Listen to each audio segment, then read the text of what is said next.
아브라함이 이르되 주 여호와여 무엇을 내게 주시려 하나이까? 나는 자식이 없사오니 나의 상속자는 이 다메섹 사람 엘리에셀이니라.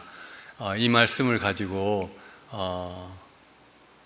하나님이여 내게 무엇을 주시렵니까? 라는 제목으로 잠시 선교 보고와 말씀을 나누고 싶습니다. 먼저 인사를 좀 하고 싶은데요. 저를 따라서 해 주십시오. 손가락을 이렇게 일을 해서 저를 따라 해 주십시오. 주니 빙안 실러. 주가 뭐겠습니까? 아닙니다. 주는 축복합니다 이런 뜻입니다. 니는 뭐죠? 예, 중국말 잘하시네요.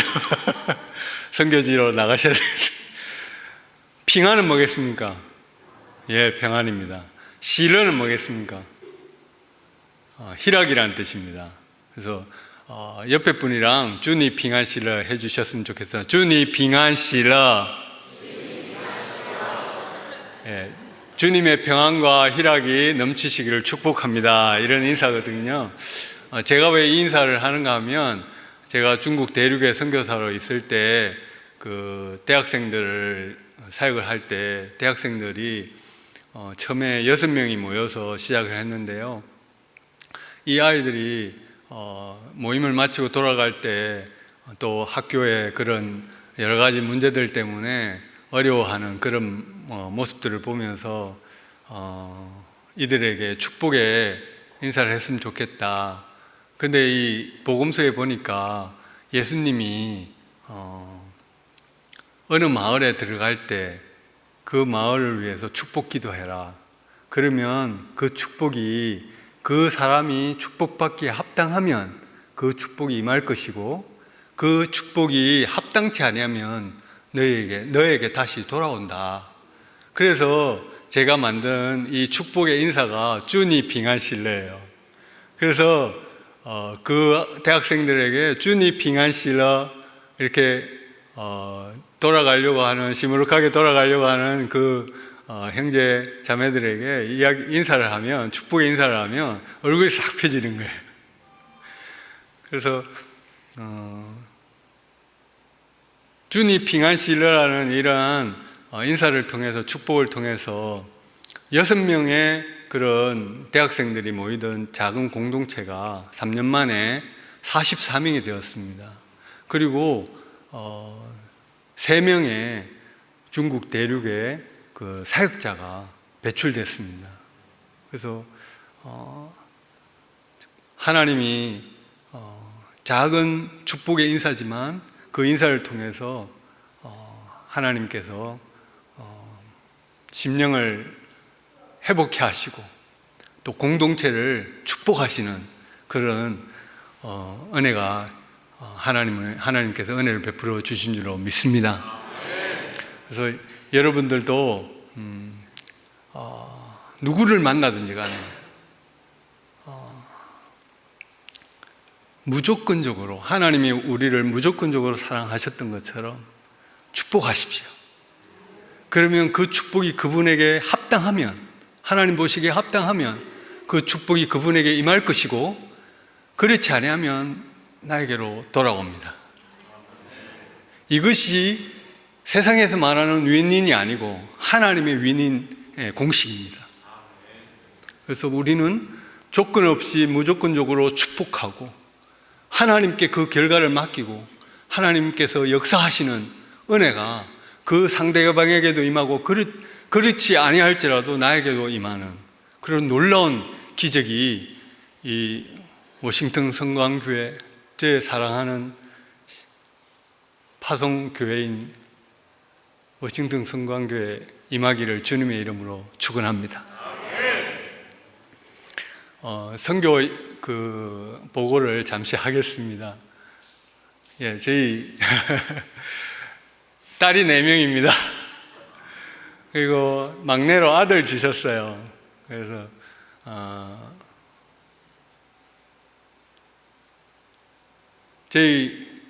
하나님께서 저희와 저희 가정에게 중국 대륙에 가서 5개 도시에서 사역을 하게 하셨습니다. 하얼빈, 영하 30도까지 내려가는 하얼빈, 그리고 내몽고 고비 사막 근처인 내몽고 후아흐트, 그리고 대련, 따롄, 그리고 청두, 시안 이렇게 사역을 했거든요. 5개 도시에서. 그래서 5개 도시에서 하나님의 그 사랑을 조건 없이 축복했더니 하나님께서 5명의 자녀를 허락해 주셨습니다. 할렐루야! 하나님께서 베풀어 주셨어요. 그래서 이번에 우리 큰딸이 대학원을 미국에서 그렇게 졸업을 하게 되었습니다. 너무 감사드리고요. 그리고 둘째 딸도 미시간에 크리스찬 대학을 졸업해서 그렇게 미시간에 간호사로 그렇게 일을 하게 되었습니다. 셋째도 또 대학에 가게 되고, 넷째하고 5째만 지금 대만에서 저희들이랑 같이 살고 있습니다. 참 우리 간사님, 저희가 사역했던 중국 대륙의 시안과 시닝, 란조, 인추안, 우르무치 이쪽 지역에서 제가 사역을 했고요. 실크로드 지역을 따라서 복음을 듣지 못한 사람들에게 복음을 전하는 그러한 비전을 가지고 저희 선교팀이 사역을 했습니다. 주님께서 제자를 세우라고 하셨지 않습니까? 그래서 이 중국 대륙의 이 가정은 제가 복음을 전한, 그리고 지금 현재 중국의 시안에서 자기 집을 오픈해서 4가정 정도 가정교회를 이루어서 예배를 드리고 있습니다.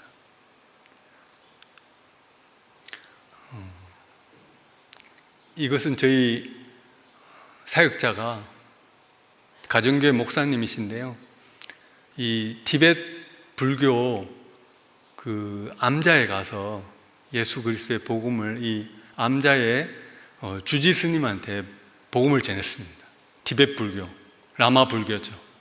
이 어른이 예수님을 영접하는 기도를 드렸어요. 그런데 안타깝게도 이 암자를 떠나질 못하는 거예요. 왜냐하면 자기의 생계가 여기에 걸려 있거든요. 근데 이 목사님 부부가, 가정교회 목사님 부부가 큰 라마 불교 사원에 가서 복음을 전했는데, 그 젊은 스님들이 있지 않습니까? 젊은 스님들 중에 5명이 예수님을 믿고 법복을 벗고 나와서 해발 3,500m의 그 위수 지역에, 티벳 위수 지역의 해발 3,500m에 그 불교 사원을 떠나가지고 기도의 집을 만들어서 거기에서 예배를 드리고 기도를 하고, 생계는 오토바이를 고치는 일을 합니다. 그래서 저희들이 가서 같이 기도도 해주고 그렇게 했습니다. 하나님께서 예수 그리스도의 복음을 들고 저 티벳 땅을 밟을 때 하나님께서 사탄 마귀들을 굴뚝에서 나는 연기가 바람에 날아감 같이 모든 우상과 모든 악한 욕심들이 예수 그리스도의 이름으로 날아갈 줄로 믿습니다. 결을 켤 때 쭉정이가 날아감 같이 다 날아갈 줄로 믿습니다. 저희가 내몽고에서 사역할 때요, 라마 불교 사원을 돌면서, 제가 그 라마 불교 사원을 돌면서 저희 함께 그렇게 형제 자매들이랑 함께 그 라마 불교 사원을 돌면서 땅밟기 기도를 하는데요, 자전거를 타고 한 달에 한 번씩 토요일 날 새벽에 자전거를 타고 그렇게 라마 불교 사원, 이슬람 사원, 그리고 그 도시를 돌면서 그렇게 기도를 했는데요, 한 번은 그 라마 불교 사원을 도는데 갑자기 뒤에서 찬송 소리가 나는 거예요. 그래서 돌아봤더니 전 천사가 찬송하는 줄 알았는데 돌아봤더니 제가 복음 전하고 제가 양육했던 제자가 그렇게 찬양을 부르면서 그 라마 불교 사원 담벼락을 돌면서 그렇게 기도를 하더라고요.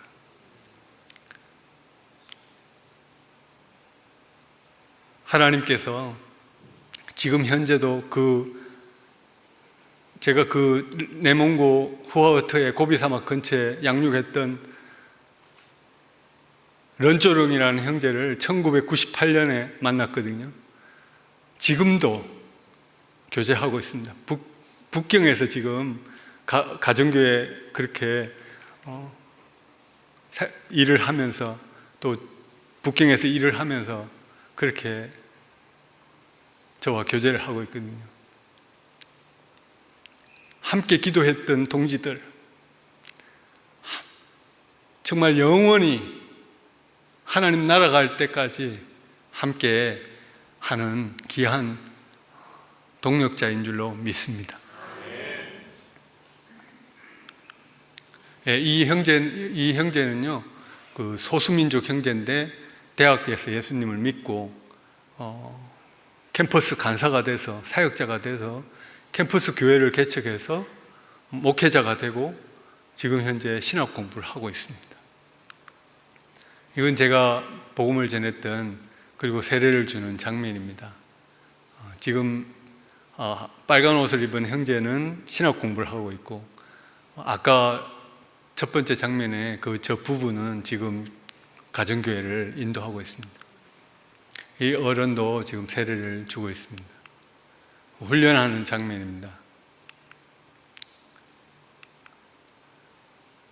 이 대륙의 젊은 청년들에게 기독교적 세계관을 훈련하고 있습니다.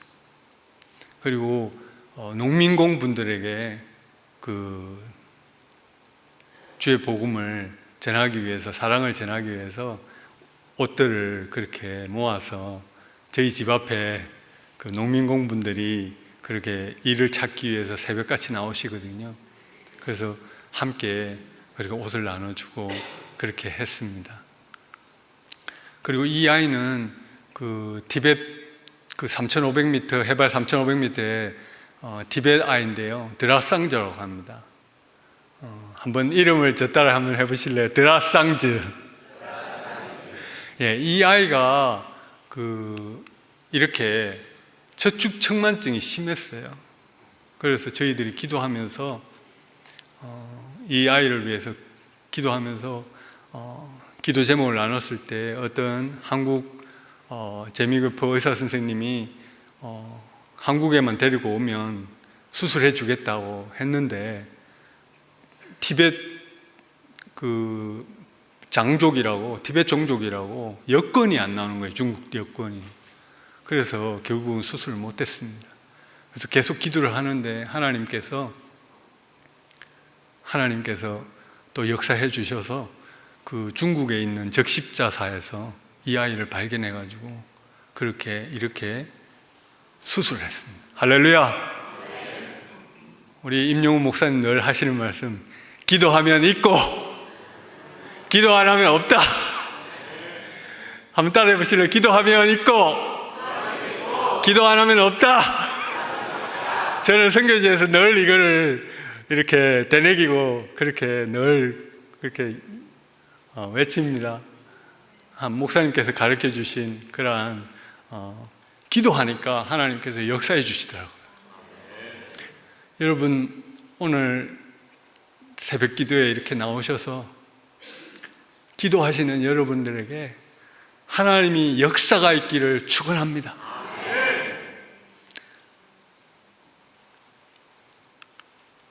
이 어른은 티벳 불교 티벳 그 3,500m에 사신데 오른손에 들고 있는 이 파란 그 MP3기예요. 근데 이 MP3 안에 티벳 말로 된 예수 영화 오디오 테이프가 들었어요.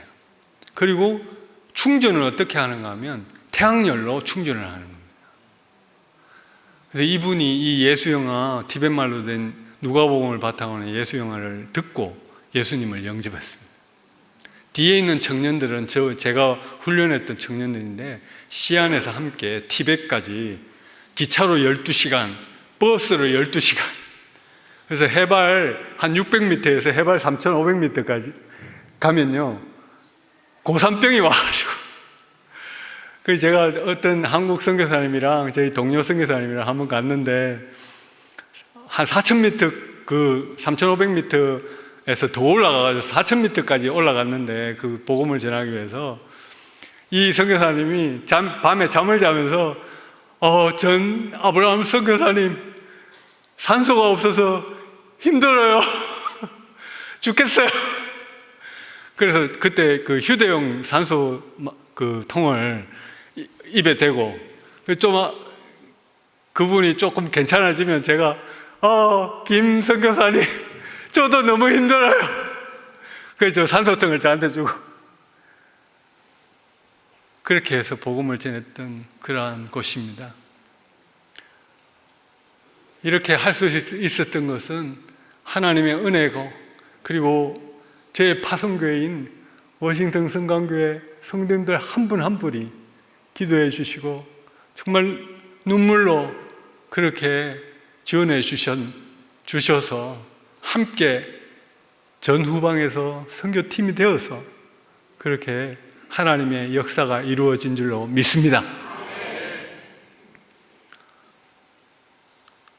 그래서 이제 그 추방이 돼가지고요, 아내가 나왔다가 미국에 왔다가 다시 한국에 갔다가 상해에서 경유하는데 비행기를 내리기도 전에 상해 비행기에서 내려가서 다른 비행기를 타고 이제 LA를 와야 되는데 비행기도 내리기 전에 공안이 와서 아내를 붙여본 거예요. 비행기 아무도 못 내리게 하고. 그래서 부옌주, 제 아내 이름이 벼옌주거든요. 불러가지고 3명의 그 공안이 사무실로 데려가가지고 모든 걸 다 그렇게 압수하고 여권과 모든 소지품을 압수하고, 심지어는요 화장실에 가는데도 여자 공안이 2명이 따라와가지고 문을 열어놓고 이를 보라고. 그리고 3시간 후에 아내가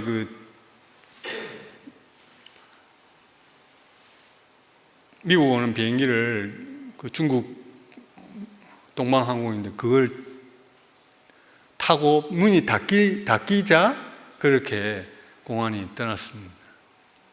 그래서 아내가 물어봤대요. 왜 그러냐고. 자기들도 모른다고. 그런데 앞으로는 중국 관할에 있는 홍콩이랑 마카오랑 중국 대륙은 밟지 마라. 그래서 저희들이 2018년에 중국을 떠나서 안식년을 하면서 이 사실을 알게 돼서 이제 기도하면서 하나님께서 중국인이 한 14억 되지 않습니까? 중국인 디아스포라까지 포함하면 이 14억이라는 되는 사람들의 하나님께서 비전을 주셨어요. 선교 중화라는 비전을 주셔가지고 중국 대륙을 제외한 중국인들이 가장 많은 곳이 대만이더라고요. 그래서 대만에 가게 되었습니다. 2019년에. 그래서 가서 여전히 한 영혼을 위해서 복음을 캠퍼스에서 전합니다. 캠퍼스에서 전할 때 대만 대학생들이요, 수준이 한국하고 경제적 수준이 비슷해요. 근데 계속 거절을 당합니다. 한국에서 온 선교사인데 기독교에 대해서 관심 있냐 그러면 거의 한 100명 중에 한 95% 이상이 거절을 해요. 그래서 깨달은 게 뭔가 하면, 복음을 전하면서 깨달은 게, 하나님이 깨달음을 주시더라고요. 복음을 전하면서 거절당함도 사역이다. 우리가 살다 보면 거절당할 수 있지 않습니까? 그렇지만 그것을 통해서 하나님께서 우리를 단련시키시고 역사하실 줄로 믿습니다. 하나님이 사역하시는 겁니다. 이건 저희들이 그 대만에 가서 캠퍼스 전도 모임을 하는 장면입니다. 하나님께서 핵심 제자를 한 명 붙여주셔가지고 지금 이제 졸업했는데 붙여주셔서 같이 그렇게 사역을 하는 겁니다. 단기 선교를 와서 교회를 중심으로 그렇게 사역을 하는 장면이고요.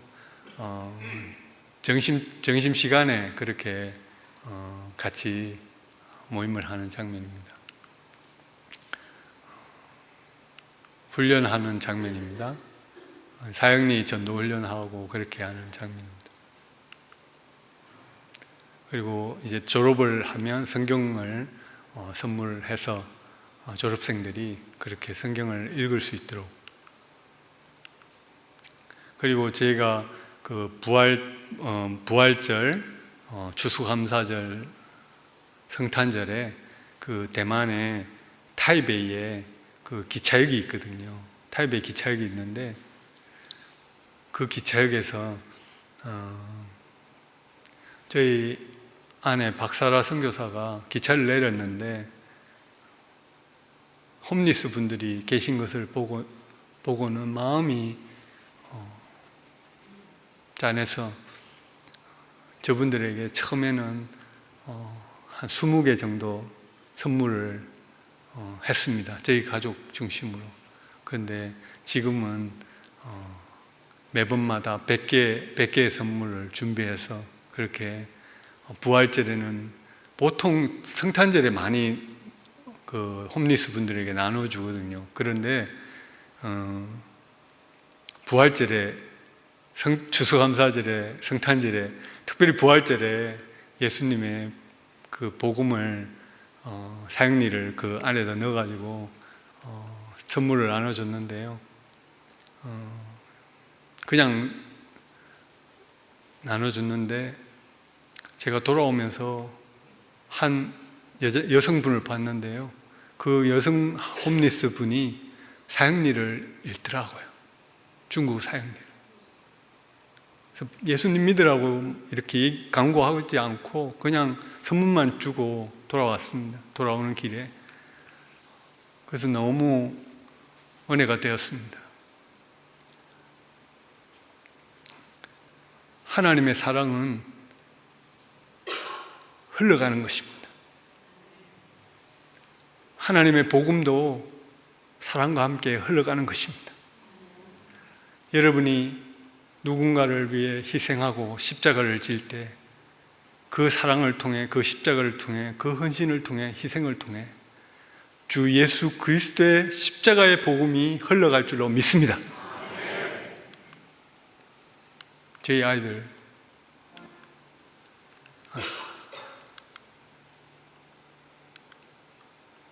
최근에 이제 3년 전에 저희 가족 사진이고요. 아브라함이 하나님께 예배를 드렸더니 하나님께서 내가 너에게 무엇을 주겠다 그러셨어요. 아니, 무엇을 주시렵니까? 내가 너의 산성이고 너의 방패다. 그렇게 하셨을 때 아브라함이 내게 무엇을 주시렵니까? 라고 물었습니다. 그럴 때 하나님이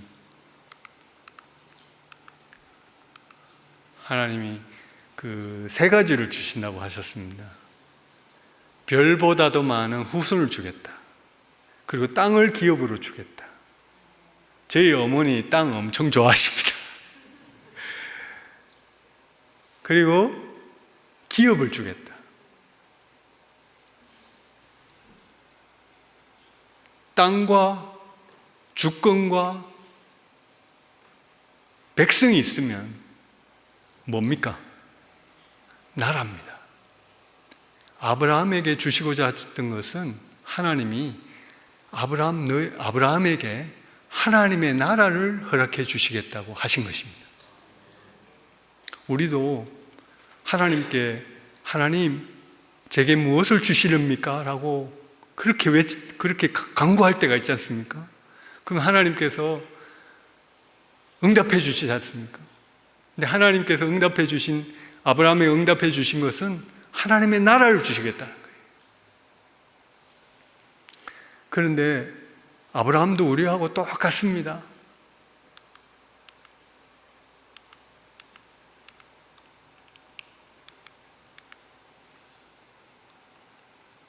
죄송합니다. 좀 풀어주십시오. 제가 중간 거를 잘못 눌러가지고. 그래서 아브라함이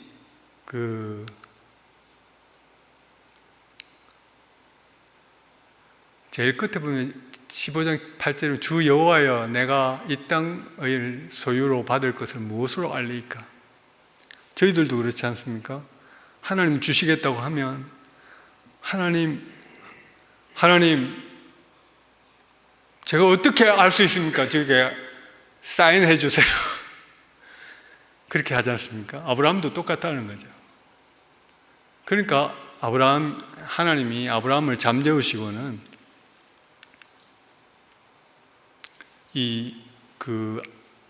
소를 잡아가지고, 그때 당시에 사인의 방법은요, 이 동물을 잡아가지고 두 사람이 사인할 때, 계약을 할 때, 약속을 할 때 이 쪼갠 고기 사이로 두 사람이 지나가는 것이거든요. 만약에 약속을 깨면 이 고기처럼, 이 소처럼 죽는다, 깬 사람이. 마치 결혼식에 이 중간에 들어오는 거, 신랑 신부 그 양가의 중앙으로 들어오는 것처럼, 만약에 이 결혼을 깨는 사람이 있다면 그 깨는 사람이 동물과 같이 죽는 것 같은 그런 고통을 당할 것이다, 그런 의미가 좀 내포되어 있거든요. 근데 하나님께서 소만 쪼개가지고 이렇게 다리를 벌려놓고는 아무 반응이 없으세요. 그래서 아브라함이 잠들고 난 다음에 밤늦게 깨요. 그랬더니 하늘에서 불이 내려와 쪼갠 고기 사이로 지나갔다 그랬습니다. 근데 아브라함이 지나갔다는 얘기가 없어요. 이것은 unconditional covenant, 무조건적인 하나님의 언약입니다. 우리를 구원해 주신 것은 하나님의 무조건적인 은혜입니다. 하나님이 우리를 붙잡아 주신 거예요.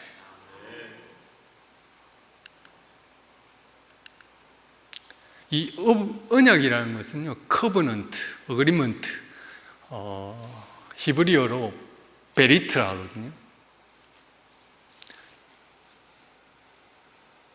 자르다, 죽이다, 이런 뜻입니다. 언약이라는.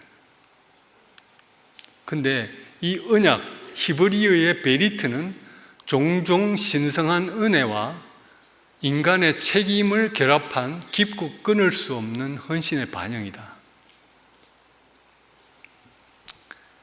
이 하나님의 언약의 측면에서 베리트는 하나님의 무조건적인 은혜의 측면이 있고 인간의 반응의 측면이 있습니다.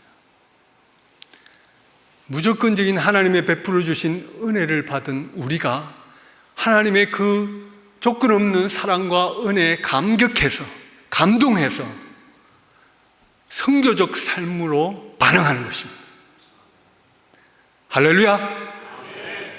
선교적 삶으로 반응하는 것, 그것은요, 어떤 건가 하면 이 핸드폰이 한 영혼이라면 이 한 영혼이 태어나서부터 지금까지 수많은 사람들이 이 사람에게 영향을 미칩니다. 하나님의 관점에서의 전도라는 것은, 선교라는 것은 이 사람이 태어나서부터 지금까지 이 사람에게 영향을 미쳤던 모든 사람들이 하나님의 전도에 참여하는 것입니다. 좁게는 물론 복음을 전해서 영접해서 교회에 데려오는 것도 당연히 중요하고요. 그렇지만 큰 의미에서의 하나님의 전도는 이 사람에게 영향을 미치는 것입니다. 선교적 삶이라는 것은 우리의 삶 순간순간마다 누구를 만나든지 간에 하나님의 사랑으로, 복음으로 영향을 미치면 언젠가는 하나님께서 하나님의 그 조건 없는 은혜, 조건 없는 사랑이 그 사람에게 임하는 놀라운 역사가 함께해 주실 줄로 믿습니다. 이게 바로 베리트입니다. 이게 바로 하나님의 언약입니다. 우리는 하나님의 조건 없는 은혜와 사랑을 받아서 감동받아서 감격해서 하나님의 능력을 받아서 하나님의 성령의 충만함을 받아서 이 복음을 삶 가운데 순간순간 영향을 미치는 것이, 반응하는 것이 선교적 삶인 것입니다. 이러한 선교적 삶의 하나님의 사람들 한 분 한 분이 모인 공동체가 선교적 교회인 것입니다. 저는 자랑스러운 우리 워싱턴 성광교회, 나의 사랑하는 파송교회가 이런 선교적 교회인 줄로 믿습니다. 100명이 넘는 선교사들을 파송하고 협력하는 이 아름다운 교회, 전 너무나도 자랑스럽습니다. 모든 성도님들이 선교적 삶으로, 선교사로 그렇게 살아가는 것이 저는 자랑스럽습니다.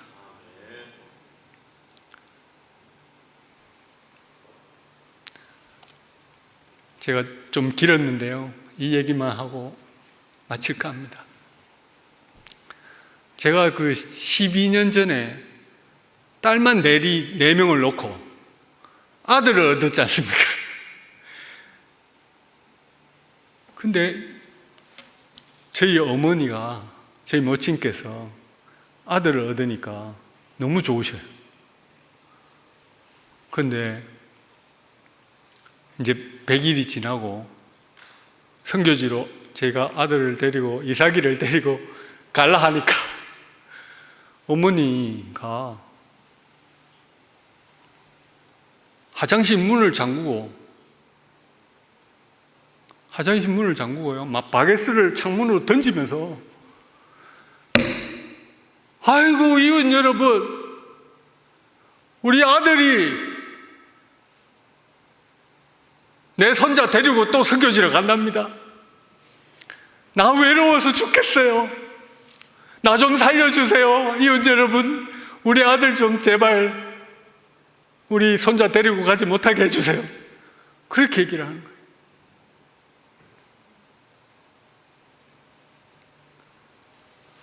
그러면서 저한테, 전 아브라함 선교사 아들, 네 아들 준혁이 내가 키울 테니까 내두고 가. 네 아들 준혁이 내두고 갈 수 있어? 못 가지. 나도 너 못 보내겠어. 그 말씀을 하시는데 하나님의 마음이 느껴졌습니다. 그 하나밖에 없으신 예수 그리스도의 독생자를 우리를 위해서 보내주시는 그 하나님의 마음, 그 마음이 어머니의 마음과 좀 비슷하지 않을까?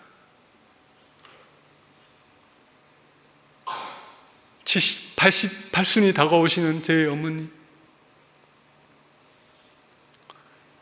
아버님 일찍 여의시고 30몇 년 동안 아들 하나만 바라보고 사셨는데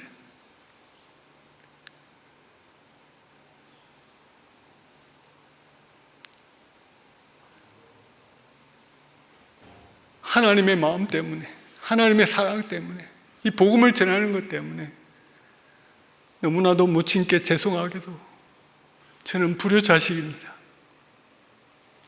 복음 때문에 불효자식의 길을 갈 수밖에 없습니다. 하나님, 제 어머니를 부탁합니다.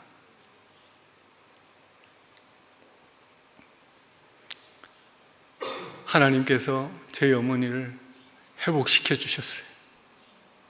우울증에서, 조울증에서 지금 많이 좋아지셨어요. 혼자 30몇 년, 거의 40년 가까이 혼자 사시는데, 제 어머님 처녀 때부터 예수님 믿고 그렇게 해도 그 자식에 대한 사랑이, 외로움이 크셨던 것 같아요. 그러나 주님의 복음을 위해서 그 가족을 내어드릴 때 하나님께서 우리 모든 가족들에게 천대만대 영원토록 은혜를 베풀어 주실 줄 믿습니다. 주의 복음이 흘러가는, 주의 사랑이 흘러가는 복된 가문, 복된 가정 되시기를 주님의 이름으로 축원합니다.